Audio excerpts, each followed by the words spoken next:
لیکن میرے عزیزو قربان جاؤ اس نبی کی عظمت پر، قربان جاؤ اس نبی کی شان پر، ارے جس نے اللہ کو اپنے ماتھے کی نگاہوں سے دیکھا، کیونکہ آقا علیہ السلام نے خود ارشاد فرمایا ہے کہ میں نے اللہ کو بہت اچھی صورت میں دیکھا، یعنی اللہ اور میرے درمیان، آقا نے فرمایا اللہ اور میرے درمیان کوئی پردہ حائل نہیں تھا، بغیر پردے کے اللہ کو میں نے اپنے ماتھے کی نگاہوں سے دیکھا ہے۔ میرے عزیزو یہ شان ہے مصطفیٰ کی۔ ادھر حضرت موسیٰ نے صرف اللہ کا جلوہ دیکھا اور اس کی تاب نہ لا سکے، بے ہوش ہو کر زمین پر گر گئے، لیکن ادھر میرے مصطفیٰ کی شان دیکھو، اللہ کا جلوہ نہیں بلکہ اللہ کا دیدار کیا اپنی ماتھے کی نگاہوں سے۔ اور کمال کی بات یہ ہے اللہ کا دیدار کرنے کے بعد میں آقا علیہ السلام نے اپنے آپ کو بھی یاد رکھا، اور ایسے حال میں آقا نے اپنی گنہگار امت کو بھی یاد رکھا ہے۔ تو اپنی امت سے کتنا پیار کرتے ہیں، یہ شان ہے مصطفیٰ کی کہ ایسے عالم میں اللہ کا دیدار کرنے کے بعد انسان سب کچھ بھول جاتا ہے، لیکن ایسے حال میں بھی اپنی گنہگار امت کو یاد رکھا۔ اللہ نے ارشاد فرمایا میرے محبوب آؤ قریب آؤ، آؤ قریب آؤ۔ آقا فرماتے ہیں میں قریب ہوتا گیا، قریب ہوتا گیا۔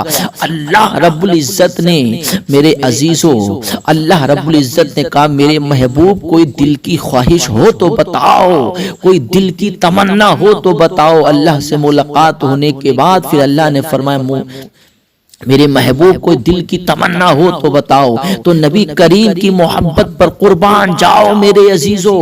نبی کریم نے اللہ کی بارگاہ میں عرض کی رب قدیر میری گنہگار امت کو بخشش کا پروانہ عطا کر دیا جائے، اے رب قدیر میری امت کو حشر کے میدان میں میرے حوالے کر دیا جائے۔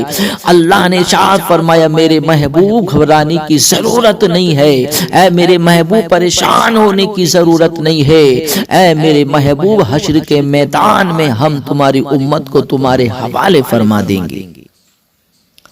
تو میرے عزیزو دیکھیے یہ محبت اور یہ پیار ہے۔ آقا علیہ السلام نے اللہ سے ملاقات کی۔ اب اللہ سے ملاقات کیا ہوئی تو میرے عزیزو سنیے، ہم راتوں دن نماز پڑھتے ہیں اور نماز میں التحیات پڑھتے ہیں، تو یہ اللہ سے آقا نے ملاقات کی۔ آقا صلی اللہ علیہ وسلم نے اللہ کی بارگاہ میں عرض کی التحیات للہ والصلوات والطیبات، کہ تمام قولی عبادتیں، تمام فعلی عبادتیں اللہ تیرے ہی لیے ہیں۔ پھر اللہ رب العزت نے ارشاد فرمایا السلام علیکہ ایھا النبی ورحمۃ اللہ وبرکاتہ۔ اللہ نے ارشاد فرمایا سلام ہو تم پر اے نبی، اور اللہ تعالیٰ کی رحمتیں ہوں اور اللہ تعالیٰ کی تمہارے اوپر برکتیں ہوں۔ پھر آپ نے بھی اللہ کی بارگاہ میں عرض کی السلام علینا وعلی عباد اللہ الصالحین، سلام ہو ہم پر اور اللہ کے نیک بندوں پر۔ میرے عزیزو دیکھیے یہ ملاقات ہے آقا صلی اللہ علیہ وسلم کی اللہ سے، اتنی پیاری ملاقات، اتنی اچھی ملاقات آقا صلی اللہ علیہ وسلم نے اللہ رب العزت سے کی ہے۔ میرے عزیزو پھر راز و نیاز کی باتیں ہوئیں، اور وہ باتیں کچھ ایسی باتیں ہوئیں کہ میرے عزیزو علامہ عبدالحق محدث دہلوی رحمت اللہ تعالی علیہ فرماتے ہیں کہ اللہ تعالی نے آپ کو شب معراج میں 3 طرح کی علوم عطا فرمائے، یعنی 3 طرح کے علم اللہ رب العزت نے آقا صلی اللہ علیہ وسلم کو عطا فرمائے۔ ایک تو وہ علم تھا جس کے متعلق حکم تھا کہ یہ آپ کے لیے خاص ہے اور کوئی دوسرا اس کا مستحق نہیں، اور کوئی دوسرا اس کا محتمل نہیں، یعنی یہ علم صرف آپ کے خاص ہے اور اس علم کا اور کوئی مستحق نہیں۔ اور دوسرا علم وہ تھا کہ جس کے متعلق اللہ نے فرمایا اے میرے محبوب آپ کو اختیار ہے کہ جسے مستحق جانے عطا کر دیں، اور جسے نہ چاہیں اسے عطا نہ کریں، یہ آپ کو اختیار ہے۔ اور تیسرا علم وہ ہے کہ جسے تمام کائنات میں عام کرنے کا ارشاد ہوا، یعنی اللہ نے فرمایا یہ تیسرا علم تمام کائنات میں جا کر کے عام کر دیں، ہر کسی کو جا کر کے بتا دیں۔ تو یہ اللہ رب العزت نے 3 طرح کے علوم اللہ رب العزت نے نبی کریم کو عطا فرمائے۔ اور میرے عزیزو، اللہ سے ملاقات ہوئی، ملاقات ہونے کے بعد پھر اللہ رب العزت نے نبی کریم علیہ السلام کی امت کے لیے جو خاص تحفہ عطا فرمایا وہ نماز تھی۔ یعنی جو خاص تحفہ اللہ نے نبی کی امت کو عطا کیا تو وہ نماز تھی۔ اللہ نے تحفے میں نبی کریم علیہ السلام کو امت کے لیے نماز عطا فرمائی۔ مشکات شریف کی حدیث پاک ہے، آقا صلی اللہ علیہ وسلم خود ارشاد فرماتے ہیں کہ فرضت علی الصلاۃ 50 صلاۃ فی کل یوم۔ آقا ارشاد فرماتے ہیں کہ یعنی اللہ رب العزت نے میری امت پر ہر روز میں 50 نمازیں فرض ہوئیں۔ اللہ اکبر، یعنی ایک دن میں اللہ نے 50 نمازیں دیں نبی کریم کی امت کو۔ میرے عزیزو، اللہ اکبر، یہ شان ہے اللہ رب العزت کی اور نبی کریم کی کہ اللہ نے نبی کی امت کو تحفے میں 50 وقت کی نماز دی جو ایک ہی دن میں پڑھنی تھی۔ میرے عزیزو، آقا صلی اللہ علیہ وسلم جب ان 50 نمازوں کا تحفہ لے کر کے واپس تشریف لائے تو چھٹے آسمان پر سیدنا موسیٰ علیہ السلام سے ملاقات ہوئی تو انہوں نے عرض کیا کہ آپ کی امت پر کیا فرض ہوا؟ تو آپ نے فرمایا کہ رات دن میں 50 نمازیں۔ موسیٰ علیہ السلام نے عرض کیا کہ ان امتی کا لا تستطیع 50 صلاۃ کل یوم۔ مشکات شریف کی حدیث پاک ہے، یعنی حضرت موسیٰ نے کہا کہ بے شک آپ کی امت ہر روز 50 نمازیں نہ پڑھ سکے گی۔ میرے عزیزو، دیکھیے حضرت موسیٰ علیہ السلام نے مشورہ دیا کہ اے نبی، آپ کی امت 50 وقت کی نماز ہرگز نہیں پڑھ سکتی ایک دن میں، یہ نمازیں تو بہت زیادہ ہیں، جائیے اللہ کی بارگاہ میں کچھ نمازیں کم کرا کر کے آئیے۔ میرے عزیزو، آقا علیہ السلام نے حضرت موسیٰ کا مشورہ قبول فرمایا۔ آقا علیہ السلام اللہ کی بارگاہ میں گئے اور اللہ کی بارگاہ میں جا کر کے عرض کی تو میرے عزیزو 5 نمازیں کم ہو گئیں۔ پھر آپ 45 نمازیں لے کر کے پھر حاضر ہوئے۔ پھر حضرت موسیٰ علیہ السلام نے کہا کہ اب کتنی نمازیں رہ گئیں؟ تو آقا نے فرمایا کہ اب 45 وقت کی نمازیں ہیں۔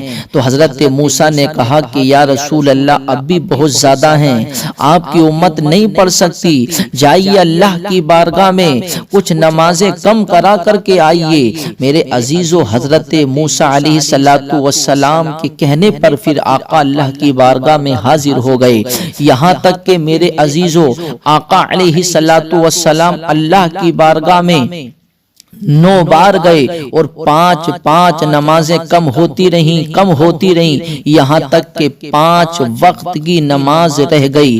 5 وقت کی نماز لے کر کے پھر آقا علیہ السلام حضرت موسیٰ کے سامنے پھر حاضر ہوئے۔ حضرت موسیٰ نے کہا کہ یا رسول اللہ، اب کتنی نمازیں رہ گئی ہیں؟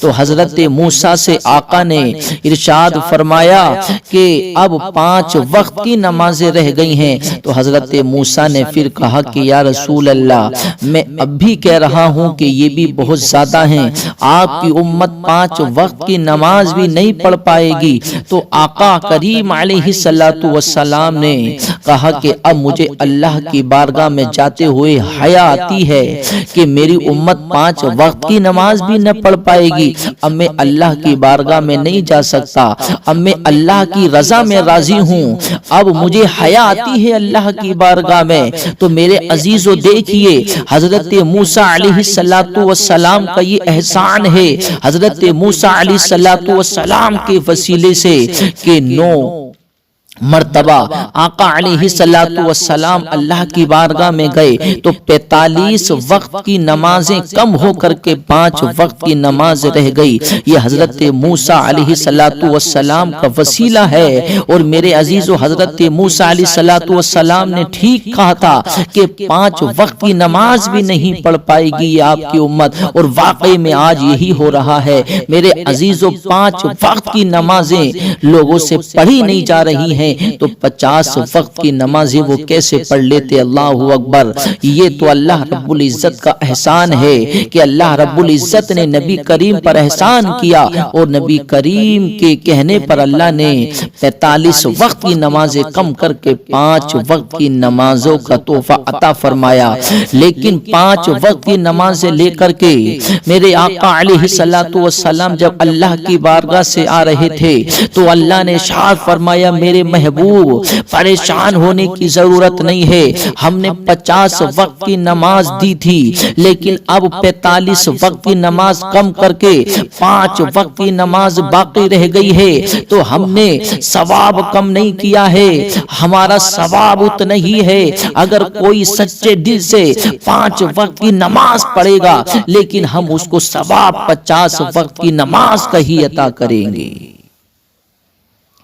تو میرے عزیزو دیکھیے یہ شان ہے آقا علیہ الصلوۃ والسلام کی، اور اللہ نے 50 وقت کی نمازیں دی تھیں، اور یہ کم حضرت موسیٰ علیہ الصلوۃ والسلام کے وسیلے سے ہوئی۔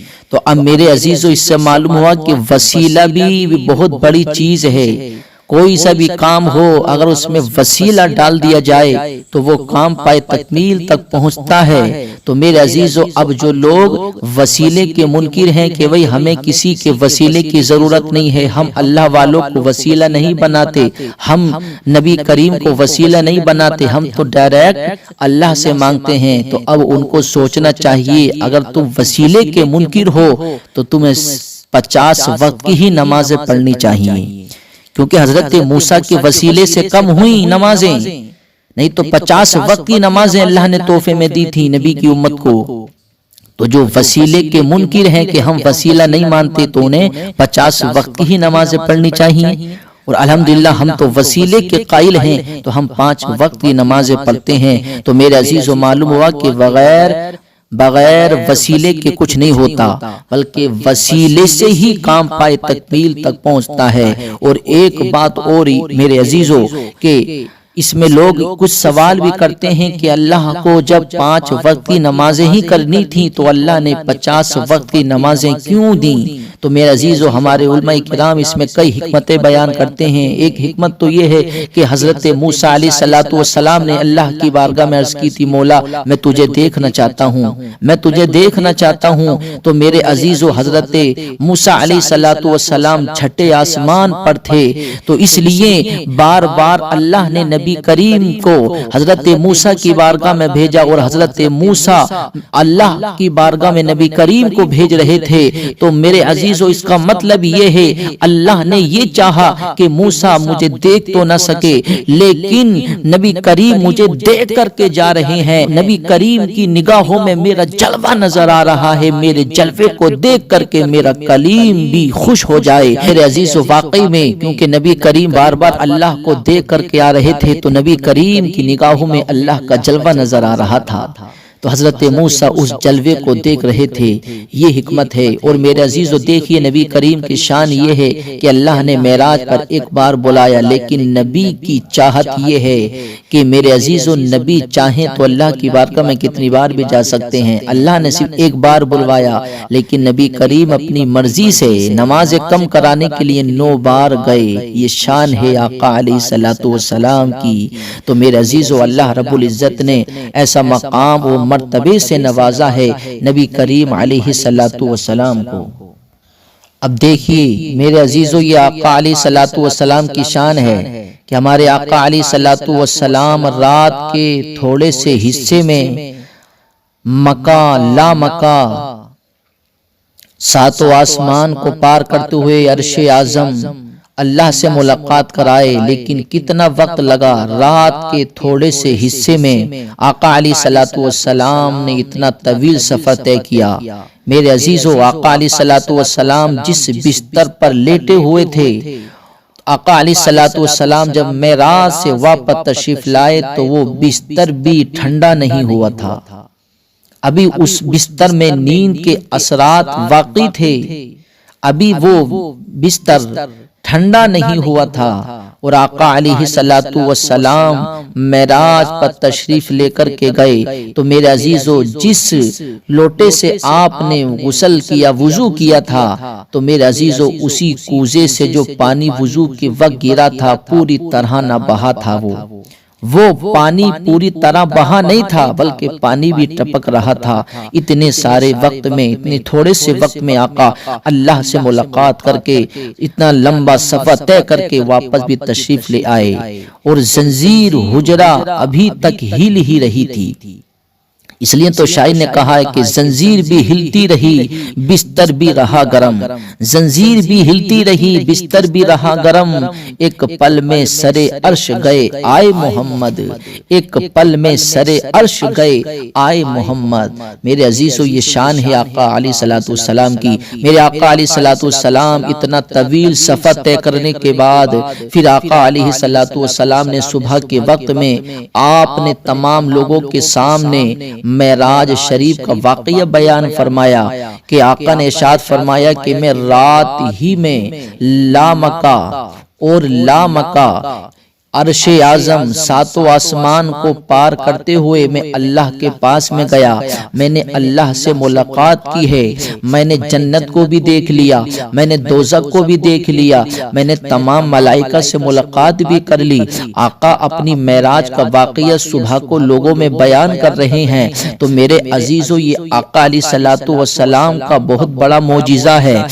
کچھ ایسے بھی تھے اس میں جنہوں نے انکار کیا، کچھ ایسے تھے جو آقا علیہ الصلوۃ والسلام سے دشمنی بھی رکھتے تھے، تو انہوں نے دل میں سوچا یار یہ کیسی باتیں کر رہے ہیں، اتنے سارے وقت میں کوئی اتنا طویل سفر کیسے طے کر سکتا ہے۔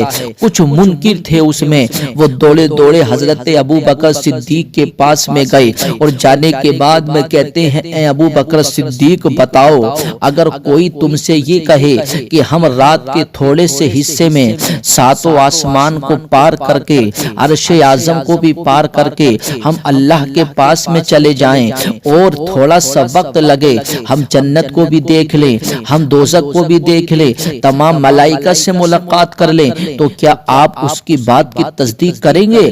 کیا آپ اس کی بات کو مانیں گے؟ تو حضرت ابو بکر صدیق کہتے ہیں بتاؤ تو صحیح، ایسا کون کہتا ہے، ایسا کون کہتا ہے؟ تو وہ منکر کہتے ہیں کہ جس کو آپ اپنا محبوب کہتے ہیں، جس کو آپ اپنا نبی کہتے ہیں، وہی کہہ رہے ہیں اتنا بڑا جھوٹ بولتے ہیں۔ تو حضرت ابو بکر صدیق جلال میں آتے ہیں، اور آنے کے بعد کہتے ہیں سن لو، اگر واقعی میں نبی کریم نے کہا ہے تو میں ان کی بات کی تصدیق کر رہا ہوں، اگر کوئی اور کہتا تو میں اس کو سچ نہیں جانتا، لیکن نبی کریم نے کہا ہے تو میں اس کو سچ جانتا ہوں، میں اس کو سچ مانتا ہوں، کیونکہ نبی کریم کی زبان سے جو نکلتا ہے وہ سچ ہوتا ہے، اور واقعی میں اللہ نے نبی کریم کو اتنی طاقت پاور دی ہے۔ یہ تو اللہ اور نبی کریم کا مسئلہ ہے، اللہ جسے چاہے بلندیوں پر فائز فرما سکتا ہے۔